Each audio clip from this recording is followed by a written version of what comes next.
Good evening friends. आप सभी का स्वागत है मेरे YouTube channel as they like it. एक ऐसा प्लेटफॉर्म जहां पे कि हम जानना चाहते हैं कि एग्जामिनर्स करंट इश्यूज को कैसे समझते हैं और उसमें से क्या क्वेश्चंस बनाते हैं एग्जाम के लिए। तो आज हम कल के ही टॉपिक को कंटिन्यू करते हुए रशिया यूक्रेन क्राइसिस पार्ट 2 में आप लोगों के लिए लेके आया हूँ। पार्ट 1 अगर आपने नहीं देखा है तो उसको ज़रूर देखिए, क्योंकि उसमें कुछ ऐसे कंसेप्ट्स बनाए हैं ताकि वो आप इस वीडियो को डिटेल तक समझ सकें। और मैं आप लोगों को थैंक्स कहना चाहता हूँ, आप लोगों ने मेरी पहली वीडियो को पसंद किया, उसको शेयर भी किया, कई लोगों ने चैनल को सब्सक्राइब भी किया। तो बिना देरी करते हुए फ्रेंड्स, हम स्टार्ट करते हैं आज का video, Russia Ukraine crisis part 2। लेकिन मैं आप लोगों से एक रिक्वेस्ट करना चाहता हूँ कि अगर आप लोगों को ये वीडियो पसंद आए तो इसको प्लीज़ लाइक करें, शेयर करें, सब्सक्राइब करें, बेल आइकन को प्रेस करें। और साथ ही साथ आप लोगों की रिक्वेस्ट पे कई लोगों ने मुझे पर्सनली रिक्वेस्ट की थी कि जो ये पीपीटी हमारी है उसको मैं आप लोगों को डाउनलोड करने की फैसिलिटी दूँ। तो ये मैंने डिस्क्रिप्शन बॉक्स में डाल दी है ताकि आप लोगों को नोट्स बनाने का टाइम भी वेस्ट ना हो और आप लोगों का एग्ज़ाम प्रिपरेशन में ज़्यादा से ज़्यादा मदद हो सके। तो दोस्तों, हम चालू करते हैं आज का video, Russia Ukraine crisis part 2।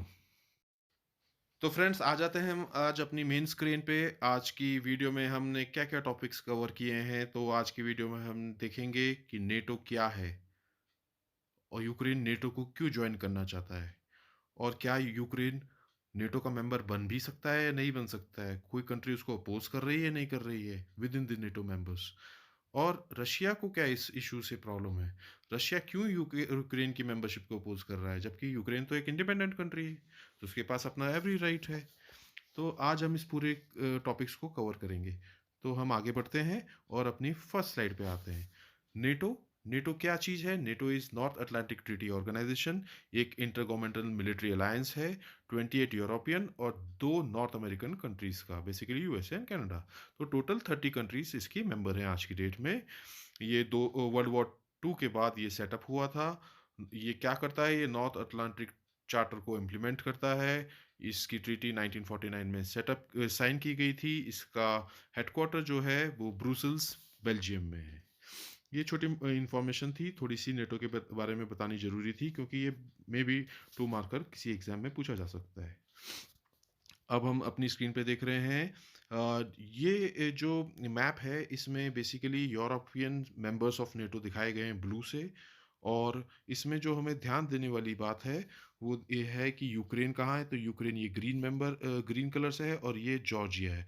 ये दोनों कंट्रीज़ को प्रॉमिस किया गया है नेटो की मेंबरशिप के लिए, जो कि रशिया को बहुत तंग कर रहा है। तो आपको यूक्रेन और जॉर्जिया इसमें पता होना चाहिए। अब हम आगे बढ़ते हैं, अपनी नेक्स्ट स्लाइड पे आते हैं। तो नेटो क्या करता है? नेटो नॉर्थ अटलांटिक चार्टर को इम्प्लीमेंट करता है। और इसके नेटो में हमें क्या क्वेश्चन पूछा जा सकता है या क्या पता होना चाहिए, वो आर्टिकल 5 पता होना चाहिए। Article 5 of NATO is very important. वो किसी ना किसी आने वाले एग्जाम में ज़रूर पूछा जाने वाला है। क्यों? क्योंकि आर्टिकल 5 बोलता है it works on the principle of collective defence. क्या इसका मतलब क्या है? मतलब नेटो के किसी भी मेंबर के ऊपर कहीं भी अटैक होता है तो नेटो इसको अपने ऊपर अटैक समझता है। An attack on NATO member is an attack on NATO itself. तो अगर नेटो के किसी भी मेंबर के ऊपर अटैक होता है तो एक तरह से 30 की 30 कंट्रीज की मिलिट्री अलायंस उस कंट्री को हेल्प करती है। ये जो आर्टिकल 5 है नेटो का, ये आज तक एक बार इम्प्लीमेंट हुआ था, जबकि यूनाइटेड स्टेट्स के ऊपर सितंबर 11 के अटैक हुए थे। ये भी आपको पता होना चाहिए। नेटो का अभी जो एक कंट्री आपके मैप में मैं दिखाता हूँ, ये जो बोस्निया एंड हर्जेगोविना है, यहाँ पे दिखाई दे रहा है आपको? ये बोस्निया एंड हर्जेगोविना जो है, ये ऐसी कैंडिडेट कंट्री है जो कि अभी अलायंस को जॉइनिंग करने के प्रोसेस में इसका प्रोसेस चल रहा है। और नॉर्थ मैसिडोनिया यहाँ पे है। नॉर्थ मैसिडोनिया, नॉर्थ मैसिडोनिया जो है उसने नेटो की मेंबर बन गई है लेटेस्ट 27 मार्च 2020 को। तो लेटेस्ट मेंबर नॉर्थ मैसिडोनिया है। ये भी आपको पता होना चाहिए। तो अब हम आते हैं अपनी नेक्स्ट स्लाइड पे। Warsaw pact. वॉर्सो पैक्ट क्या है? वॉर्सो आप वार्सो पैक्ट बेसिकली जब वर्ल्ड वॉर 2 के बाद जब कोल्ड वॉर चालू हुआ, अब कोल्ड वॉर क्या था बेसिकली यूएसएसआर और यूएसए के बीच में। जो कोल्ड वॉर था तो यूएसए ने नेटो को सेटअप किया, वैसे ही रशिया को भी कुछ आंसर देना था, यूएसएसआर को भी कुछ आंसर देना था नेटो को, तो उसने एक वार्सो पैक्ट बनाया। Warsaw pact basically Warsaw Treaty organisation, ये क्या है? ये treaty of friendship, cooperation and mutual assistance है। इसको वार्सो पैक्ट भी बोलते हैं। ये कलेक्टिव डिफेंस ट्रीटी है, जैसे कि नेटो भी के बारे में मैंने बताया था। ये कहाँ पे साइन की गई थी? वार्सो पोलैंड में साइन की गई थी। और किसके बीच में साइन हुई थी ये ट्रीटी या ये पैक्ट? ये सोवियत यूनियन और 7 eastern block socialist republics of central and eastern Europe के बीच में 1955 में साइन की गई थी। वॉर्सो पैक्ट जो था ये इसलिए सेटअप किया गया था जब वेस्टर्न जर्मनी थी वो नेटो में शामिल हो गई 1955 में, तो यूएसएसआर में अलार्म बजा। और यूएसएसआर ने Warsaw pact as an answer दिया इसके। और ये बेसिकली सोवियत यूनियन की डोमिनेटेड एक पैक्ट था। और ये काउंटर वेट था नेटो से, नेटो का काउंटर वेट था एक। और इसका फ्यूचर क्या हुआ? बेसिकली ये वॉर्सो पैक्ट का फ्यूचर ज़्यादा बहुत लंबा समय टिक नहीं पाया, क्योंकि 1990 में जर्मनी का रीयूनिफिकेशन हो गया, आपको पता ही है। और 1991 में जो है यूएसएसआर डिसइंटीग्रेट हो गया। उसके बाद ये पैक्ट एक तरह से डेड हो गया 1991 में। एक छोटी सी इंफॉर्मेशन है, वॉर्सो पैक्ट कई जगह 4 मार्कर 2 मार्कर ऑब्जेक्टिव टाइप्स में पूछा जा सकता है। अब आ जाते हैं हम C S T O, Tashkent treaty क्या चीज़ है? ये बहुत इंपॉर्टेंट है, क्योंकि हम नेटो के बारे में अब हर जगह हल्ला हो रहा है, तो सी एस टी ओ के बारे में भी आपको पता होना चाहिए। सी एस टी ओ क्या है? C S T O is collective security treaty organisation. ये जब यूएसएसआर के डिसइंटीग्रेशन के बाद बना है, बेसिकली ये रशिया ने बनाया है। सी एस टी ओ या ताशकेंट ट्रीटी जो है, ये इंटर गवर्नमेंटल मिलिट्री अलायंस है यूरेशियन ग्रुप का। ठीक है? इसमें कई सारी कंट्रीज़ हैं जो कि मैंने आपको मैप में भी दिखाई हैं। अगर आप देखेंगे तो इसमें 6 पोस्ट सोवियत स्टेट्स हैं। कौन-कौन से हैं? वो हैं Tajikistan, Kyrgyzstan, Kazakhstan, Russia, Armenia and Belarus. तो ये 6 कंट्रीज़ मिलके एक कलेक्टिव सिक्योरिटी ट्रीटी ऑर्गेनाइजेशन बनाई है। जैसे कि बेसिकली ये नेटो का ही आंसर है, जो कि रशिया ने क्रिएट किया है। तो अब सी एस टू के बारे में हमें इसलिए पता होना चाहिए। ये 1993 में ये ट्रीटी को साइन किया गया, 1994 को ये इफेक्ट में आई। और ये 2002 में इसको एक मिलिट्री अलायंस के रूप में अग्री किया गया सारी मेंबर स्टेट्स के बीच में। इसमें कुछ कंडीशंस हैं कि ये मेंबर्स जो हैं वो कहीं और मिलिट्री अलायंसेस नहीं करेंगे, बेसिकली नेटो में नहीं जाएंगे, ये रशिया चाहता है। और ये ईयरली मिलिट्री कमांड एक्सरसाइजेज भी ऑर्गेनाइज करेंगे। और ये inter government inter organisation cooperation बढ़ाएंगे। अब हम आते हैं आज के टॉपिक्स में से इम्पोर्टेंट टॉपिक में कि नेटो मेंबरशिप की कंडीशंस क्या हैं। नेटो को यूक्रेन को अपने पास शामिल करने में ये नेटो को क्या दिक्कतें आ रही हैं, या नेटो इतनी आसानी से क्यों नहीं कह देता है कि यूक्रेन आज हमारा मेंबर बन जाए? क्यों? क्योंकि नेटो जो है वो इसकी मेंबरशिप जो है वो open open membership, open door policy पे ये बिलीव करता है। और इसके मेंबर्स कौन कंट्री बन सकती है? Those who can contribute to the security of the North Atlantic area, ये इसके बेसिकली नेटो में चार्टर में कहा गया है। तो जो भी कंट्री इसको नेटो को ज्वाइन करना चाह रही है, उसको एक मेंबरशिप एक्शन प्लान सबसे पहले ज्वाइन करना पड़ता है किसी भी कंट्री को, जो कि यूक्रेन ने 2008 में कर दिया था। वो भी हम आगे की वीडियो में बताएंगे।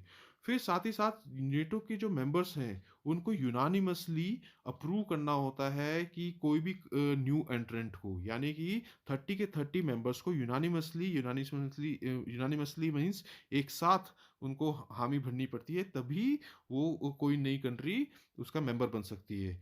जैसा कि वो किस बेसिस पे करते हैं कि वहाँ पे डेमोक्रेसी होनी चाहिए, फंक्शनिंग डेमोक्रेसी।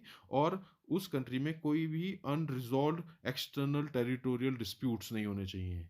तो अब आप देखेंगे कि टेरिटोरियल डिस्प्यूट्स जो डॉनबास रीजन में हो रहे हैं, जैसा कि मैंने पार्ट 1 वीडियो में बताया था, वो इसीलिए ही रशिया क्रिएट कर रहा है यूक्रेन में, ताकि यूक्रेन कभी भी नेटो का मेंबर ना बन पाए।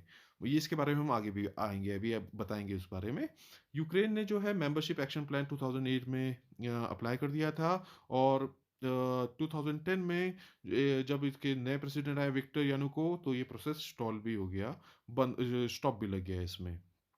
बट जो ये मेंबरशिप प्रोसेस है, ये नॉर्थ मैसेडोनिया को लगभग 20 साल लगे इसको कंप्लीट करने में। तो ये इस सिर्फ इतना आसान नहीं है मेंबरशिप एक्शन प्लान को ज्वाइन करने के बावजूद भी एक मेंबर बनना। ये जस्ट आपकी इन्फॉर्मेशन के लिए मैंने बताया है। अब हम देखते हैं नेक्स्ट टॉपिक कि यूक्रेन नेटो में आज की डेट में क्यों नहीं है? क्योंकि एक न्यू कंट्री जो है यूनानिमसली अप्रूव होनी चाहिए सारे नेटो मेंबर्स से, और उसमें टेरिटोरियल डिस्प्यूट्स भी नहीं होने चाहिए, जैसा कि मैंने अभी आपको बताया। साथ ही साथ 1997 में जब नेटो जो है, उसने यूक्रेन नेटो कमीशन की एक एस्टैब्लिश किया। ये यूक्रेन नेटो कमीशन बेसिकली ये था कि यूक्रेन किसी तरह से फॉर्मली हमारे मेंबर्स में आ जाए, इसके व्यू से ये बनाया गया था। फिर इसके बाद क्या हुआ कि बुचारेस्ट समिट हुई 2008 में। ये बुचारेस्ट किसकी कैपिटल है वो आपको पता होना चाहिए। बुचारेस्ट इज़ बेसिकली रोमानियाज़ कैपिटल, जो कि 2008 में वहाँ पे नेटो की समिट हुई। वहाँ पे यूक्रेन को मेंबरशिप के लिए वेलकम किया गया, या इस आइडिया को वेलकम किया गया, और ये आइडिया दिया किसने था? यूएस के प्रेसिडेंट जॉर्ज डब्ल्यू बुश ने दिया था। और इसी समय नॉट ओनली यूक्रेन, जॉर्जिया को भी नेटो का मेंबर बनने के लिए एक रोड मैप बनाने की कोशिश की गई थी। अब एक इम्पॉर्टेंट पॉइंट इसमें पॉलिटिकल रीज़न ये है कि यूक्रेन नेटो का मेंबर इसलिए नहीं बन पाया क्योंकि बहुत सारी यूरोपियन कंट्रीज़ भी नहीं चाहती हैं कि वो नेटो का मेंबर बने। क्यों? क्योंकि उनमें से बहुत सारी कंट्रीज़ के अच्छे रिलेशंस हैं रशिया से, और रिलेशंस अच्छे नहीं भी हैं तो वो एनर्जी डिपेंडेंस है उनकी रशिया पे। रशिया उनको गैस देता है, रशिया उनको बहुत सारी चीज़ें एक्सपोर्ट करता है, और बहुत सारी ऐसी कंट्रीज़ हैं जो इन पचड़ों में नहीं पड़ना चाहती हैं, रशिया के साथ अपने रिलेशंस ख़राब नहीं करना चाहती हैं। इसके लिए भी बहुत सारी कंट्रीज़ विद इन नेटो इस यूक्रेन के फ़ेवर में कभी वोट नहीं करेंगी। तो ये यूनानिमसली कभी भी इसका मेंबर नहीं बन पाएगा। इसीलिए ये आज की डेट में मेंबर नहीं है। ये यूक्रेन और नेटो के बीच में टॉक्स जो है मेंबर बनने की 1992 में चालू हुई। एक मेंबरशिप एक्शन प्लान आपको मैंने बताया वो 2008 में हुआ, फिर विक्टर यानुकोव आ गए, फिर उन्होंने ये प्रोसेस को स्टॉल कर दिया। फिर उसके बाद जब रशियन मिलिट्री ने यूक्रेन पे इन्वेजन किया, और 2014 में एनेक्सेशन ऑफ क्रीमिया हुआ, तब बेसिकली यूक्रेन के लोगों को, जो कि वो उनमें से बहुत सारे लोग रशिया को पसंद भी करते थे, उसके बाद जो है परसेप्शन लोगों का चेंज हुआ रशिया की तरफ। ज़्यादा से ज़्यादा जनता रशिया की तरफ, रेदर देन रशिया की तरफ, वेस्ट वर्ल्ड की तरफ देखने लगी, डेवलपमेंट को लेके और भी कई पॉलिसीज़ को लेके, डेमोक्रेसी को लेके। इसी कारण से वो प्रो वेस्ट होने लगी, और साथ ही साथ वहाँ पे लोगों में नाराज़गी भी थी कि वो क्रीमिया को उन्होंने एनेक्स कर लिया, उनकी टेरिटरी ले ली। डोनबास रीजन में उन्होंने मिलिटियास को सपोर्ट कर दिया रशिया ने, तो वहाँ पे कंट्री अनस्टेबल हो गई। तो एक नॉर्मल सिटीजन के लिए अनस्टेबल कंट्री उस किसी भी सिटीजन को पसंद नहीं है, तो वो प्रो वेस्टर्न वहाँ पे लोगों का रुझान होने लगा। अच्छा, अब हम देखते हैं कि फरवरी 2019 में कॉन्स्टिट्यूशन ऑफ यूक्रेन को जो है अमेंड किया, और उसने क्या किया कि और उसने क्या किया कि इसने अमेंड कर दिया norms on the strategic course of Ukraine for membership of European union and NATO. ये उसके प्रिएम्बल में बताया गया 2019 में यूक्रेन ने। उसके बाद हम आ जाते हैं 2021 में ब्रुसेल समिट हुई एक नेटो की, जिसमें कि वही आइडिया जो 2008 की बुचारेस्ट समिट में कहा गया था कि यूक्रेन को एक मेंबर बनाया जाए, उसी को दोबारा से रीट्रेट किया गया, और उसे ये भी कहा गया बुचारेस्ट समिट में कि यूक्रेन का खुद का राइट है वो अपना फ्यूचर या फॉरेन पॉलिसी को डिसाइड करे, रेदर दैन कि कोई भी कंट्री जैसे कि रशिया उसके ऊपर डोमिनेट करे। ये किसने कहा? ये नेटो के सेक्रेटरी जनरल का स्टेटमेंट था। ठीक है? उसके बाद हम ये तो मैंने आपको बता ही दिया है कि लोगों का परसेप्शन रशिया की तरफ वहाँ के लोगों का परसेप्शन रशिया की तरफ नेगेटिव हो गया और दे were becoming pro western. Okay. फिर ये भी मैं आपको बता चुका हूँ कि बहुत सारे यूरोपियन एलीट्स थे, वो यूक्रेन को मेंबर बनाना नहीं नहीं चाहते थे और क्योंकि वो मॉस्को को परेशान नहीं करना चाहते थे। अब हम देखते हैं, इस वीडियो को लंबा भी नहीं होना चाहिए, इसीलिए हम इसको जल्दी कंप्लीट करने की कोशिश करता हूं मैं। अब देखते हैं कि why Ukraine want membership. Ukraine क्यों मेंबरशिप चाहता है नेटो की? यूक्रेन मेंबरशिप इसलिए चाहता है ताकि उसको इंटरनेशनल मिलिट्री की बैकिंग मिले। एक 30 कंट्रीज, एडवांस्ड कंट्रीज की उसको एक मिलिट्री बैकिंग मिले। उसको रशिया से जो उसको इन्वेजन होता है, ये बार बार उसको तंग किया जाता है, वो उसको ना हो, उसके पास एक सॉलिड बैकिंग हो मिलिट्री की। साथ ही साथ वो ये चाहता है कि यूरोप की जो डेवलपमेंट पॉलिसीज़ हैं या यूरोपियन यूनियन की जो पॉलिसीज़ हैं, उसको अडॉप्ट करना चाहता है। वो वहाँ पे एक फंक्शनल डेमोक्रेसी भी लाना चाहता है, ठीक है? और साथ ही साथ वो ये भी चाहता है कि वो यूएस से एक क्लोज़र रिलेशनशिप बना डेवलप कर सके। यूएसए से अगर किसी भी कंट्री को रिलेशनशिप बढ़ानी है, तो उसको नेटो की तरफ भी अपना रुझान करना पड़ता है, ये हम जानते हैं। ऐसे ही ये भी इससे क्लियर होता है कि अगर यूक्रेन मेंबर बन जाता है नेटो का, तो रशिया के इन्फ्लुएंस से वो बाहर हो जाएगा। रशिया जो उसके ऊपर बिग ब्रदरली एटीट्यूड रहता है रशिया का यूक्रेन को लेके, वो हमेशा उससे बाहर, हमेशा के लिए बाहर हो जाएगा। इसलिए भी यूक्रेन मेंबरशिप चाहता है। अब आ जाते हैं हम वीडियो के लास्ट पार्ट में कि रशिया को क्या इसमें इशू है? रशिया क्यों नहीं चाहता कि यूक्रेन मेंबर बने? तो रशिया इसलिए नहीं चाहता है क्योंकि रशिया जो है नेटो के ईस्टवर्ड एक्सपेंशन को उसने हमेशा कंडेम्ड किया है कि रशिया जो है सॉरी, नेटो जो है, नेटो कंट्रीज वो रशिया की तरफ ना बढ़ें, रशिया के डोर स्टेप्स तक ना आए, वो ईस्टवर्ड एक्सपेंशन उसका रुक जाए, ये उसने हमेशा हिस्टोरिकली कहा है। साथ ही 2008 में रशिया ने कहा कि रशिया में target its missiles at Ukraine, Ukraine पे अपनी मिसाइल्स टारगेट करेगा if Ukraine joins NATO and accepts deployment of US missile defence shield. US की एक मिसाइल डिफेंस शील्ड है, वो अगर उसको एक्सेप्ट करेगा और नेटो का मेंबर बनेगा, तो रशियन मिसाइल्स भी यूक्रेन की तरफ टारगेट करेंगी। ये 2008 में कह दिया था पुतिन साहब ने। फिर 2021 नवंबर में रशियन प्रेसिडेंट ने कहा कि नेटो की प्रेजेंस यूक्रेन में, basically deployment of long range missiles जो कि रशिया की सिटीज़ को या डिफेंस सिस्टम्स को स्ट्राइक कर सकती हैं, इस red line issue for Russia. मतलब red line issue means Russia उसको कभी टॉलरेट नहीं कर पाएगा और रशिया उसको कभी भी एक्सेप्ट नहीं करेगा।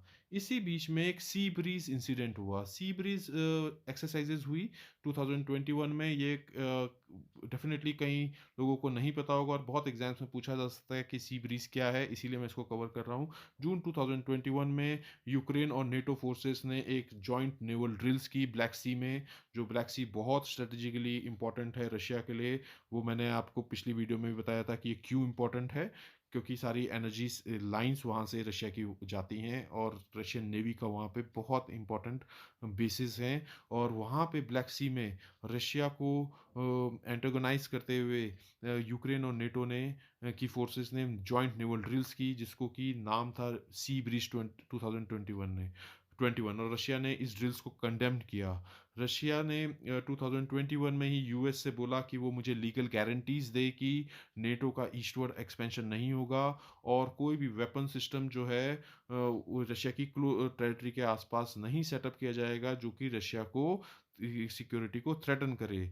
जिसके रिप्लाई में नेटो ने कहा था कि it is only Ukraine and 30 NATO countries that decide when Ukraine is ready to join NATO. Russia हमें बताने वाला कोई नहीं होता है कि नेटो ज्वाइन कर सकता है नहीं कर सकता है। It is only NATO to decide and Russia has no right to establish its sphere of influence. Russia किसी को परेशान ना करे, ना अपना इन्फ्लुएंस करे यूक्रेन के ऊपर, क्योंकि ये नेटो की अब इंडिपेंडेंट फॉरेन पॉलिसी पे डिपेंड करता है। ये नेटो ने रिप्लाई किया था रशिया की, रशिया ने जब उसके ऊपर प्रेशर किया तब। तो इसी में हम आगे बढ़ते हुए देखते हैं कि रशिया ने प्रपोज़ किया कि जो नेटो है वो जो रशिया ने जब ये ट्रूप डेवलपमेंट्स हुए बॉर्डर्स पे और सीरीज़ ऑफ नेगोशिएशंस हुए कि आप ये लड़ाई ना बढ़ाओ, ये वॉर नहीं होनी चाहिए।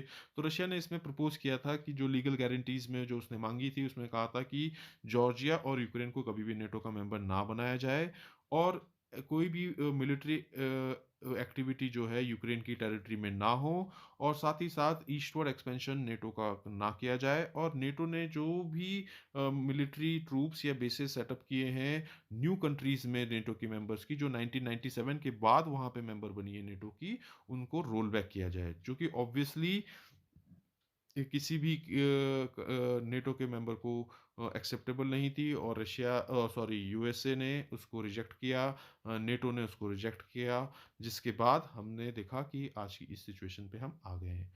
तो इस वीडियो को अब हम आज के लिए यहीं समाप्त करते हैं।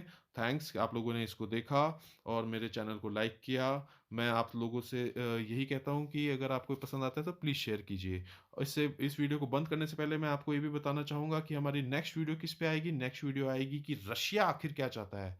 रशिया इस डिस्प्यूट्स में रशिया की क्या कंडीशन है कि ये वॉर को किस तरीके से ख़त्म किया जा सकता है। और साथ ही साथ हम ये भी देखेंगे कि रशिया के ऊपर क्या सैंक्शंस लगाए गए हैं, वो सैंक्शंस कितने इफ़ेक्टिव हैं और वो किस टाइप के नए सैंक्शंस हैं, क्योंकि बड़े डिफरेंट टाइप के सैंक्शंस भी आए हैं। तो थैंक्स अ लॉट दोस्तों, इस वीडियो को अब हम यहीं समाप्त करते हैं। Thanks a lot, good night.